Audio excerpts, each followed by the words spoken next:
Welcome sa Tagalog Horoscope, ang iyong gabay sa pang-araw-araw na buhay.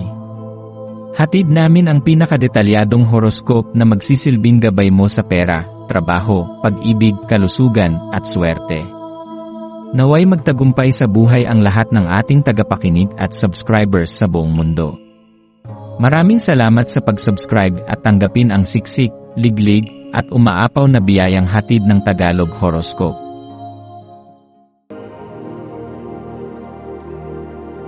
Ito ang iyong pang-araw-araw na horoscope para sa Aquarius para sa Marso 2, 2025. Ngayon ay isang mahalagang araw na puno ng makapangyarihang enerhiya mula sa kalawakan. Ang Venus retrograde ay nagsisimula ngayon at magpapatuloy hanggang sa ika-13 ng Abril, na nagdadala ng isang napakalalim na pagkakataon upang suriin ang iyong emosyon, relasyon, at personal na direksyon sa buhay. Habang ang enerhiyang ito ay dumadaloy sa iyong mundo, maaaring maramdaman mong tila may isang puwersang nagtutulak sa iyo upang balikan ang mga dating alaala, mga nakaraang relasyon, at mga bagay na dati mong pinahahalagahan, ngunit ngayon ay nagdudulot lamang ng pagkalito. Ang pakiramdam ng pagiging hindi tiyak o parang naliligaw ay maaaring lumitaw. Ngunit tandaan na ang pagbabagong ito ay isang mahalagang bahagi ng iyong paglalakbay. Bilang isang Aquarius, ikaw ay may natural na pagnanais para sa kalayaan at kakaibang pananaw sa mundo. Hindi mo nais na itali ang iyong sarili sa nakaraan, ngunit ang Venus retrograde ay nag-aanyaya sa iyo na suriin ang mga bagay na dati mong iniwasan o binaliwala. Marahil may mga hindi pa nalulutas na emosyon, o hindi pa natatapos na kabanata sa iyong buhay na kailangang bigyan ng pansin.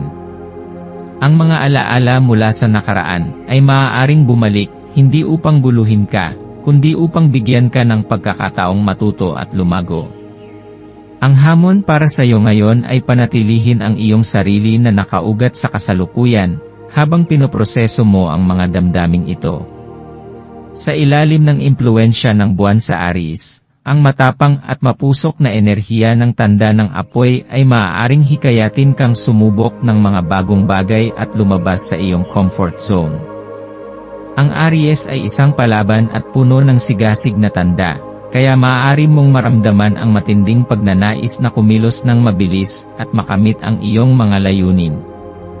Subalit, mahalaga ring tandaan na ang Venus retrograde ay isang panahon ng pagninilay, kaya hindi lahat ng desisyon ay dapat gawin ng padalos-dalos. Habang hinihikayat ka ng Aries na yakapin ang spontaneity, ang Venus retrograde naman ay nagpapaalala na maging maingat sa iyong mga kilos. Ang balanse sa pagitan ng dalawa ang susi sa isang matagumpay na araw. Ang araw na ito ay maaaring magdala ng panloob na tunggalian sa pagitan ng iyong likas na pagnanasa sa kalayaan, at ng pagkakahawak sa mga bagay na pamilyar sa iyo. Maaaring may mga aspeto ng iyong buhay na tila mahirap bitawan, mga relasyon, gawi, o paniniwala, subalit ito ang panahon upang pag-isipan kung alin sa mga ito ang tunay na nakakatulong sa iyong paglago at alin ang nagiging hadlang. Minsan, ang takot sa hindi tiyak na hinaharap ay nagiging dahilan upang manatili tayo sa hindi na epektibong mga sitwasyon. Ngunit ang araw na ito ay isang paalala na ang tunay na paglaya ay nagmumula sa kakayahang pakawalan ang hindi na makakatulong sa ating pag-unlad. Sa aspetong emosyonal, maaaring makaramdam ka ng nostalgia o pananabik sa mga dating koneksyon.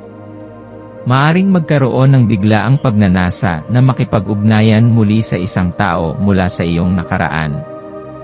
Ito ba ay isang tanda na dapat kang bumalik sa lumang ugnayan, o ito ba ay isang paalala ng mga aral na natutunan mo? Bago ka gumawa ng anumang hakbang, subukan mong tanungin ang iyong sarili kung ito ay makabubuti para sa iyo sa pangmatagalang panahon.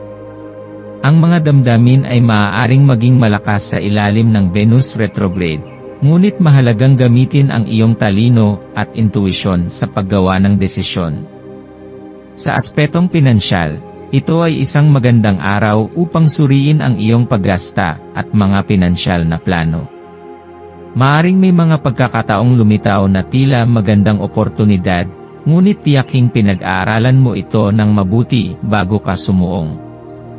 Ang Venus retrograde ay may kakayahang linlangin tayo sa paniniwalang ang isang bagay ay kasing ganda ng dati, kaya mahalagang maging masusi sa paghawak ng iyong pananalapi.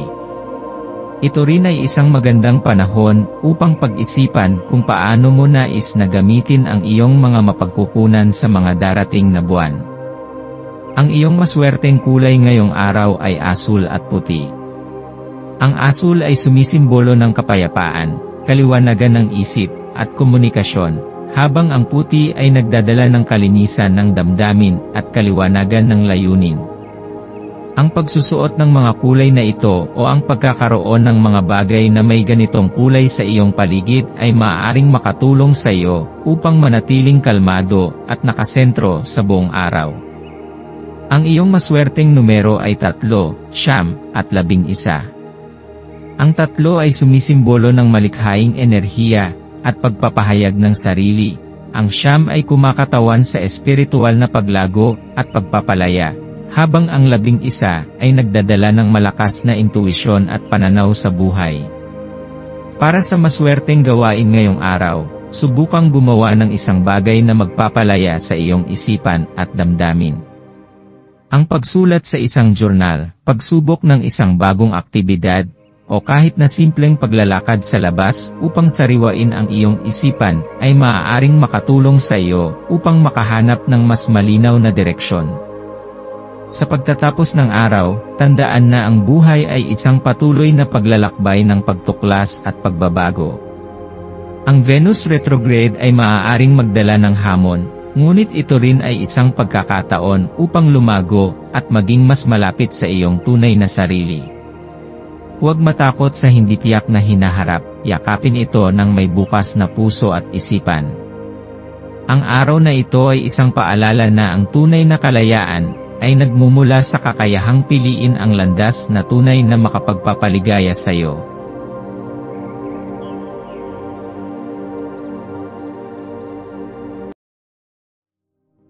Tayo ay magkaroon ng kaunting sandali upang ipagdasal ang lahat ng mga dalangin ng ating mga subscribers, na sana'y matamo nila ang kanilang mga pinapangarap sa buhay, magandang trabaho, mabuting kalusugan, payapa at masayang pamumuhay, at siksik, liglig, at umaapaw na biyaya at kayamanan. Ipinagdarasal namin ng mataimtim ang lahat ng mga komento sa nakaraang video, at hinihiling namin, Panginoon, na pagpalain mo ang ating mga subscribers ng masayang buhay sa mundong ibabaw. Maraming salamat po. Maaari kayong mag-subscribe sa aming channel na Daily Prayer, kung saan nag-a-upload kami ng pang-araw-araw na Catholic Gospel readings, reflections, at daily rosary reading para sa lahat ng misteryo ng araw. Tulungan ninyo kaming buuin ang community na ito at mag-subscribe na. Ang link ay nasa description box.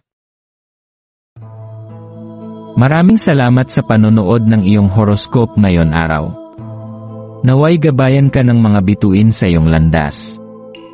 Huwag kalimutang mag-like, share, at subscribe para sa iba pang cosmic na kaalaman. Hanggang sa muli, manatiling konektado sa universo.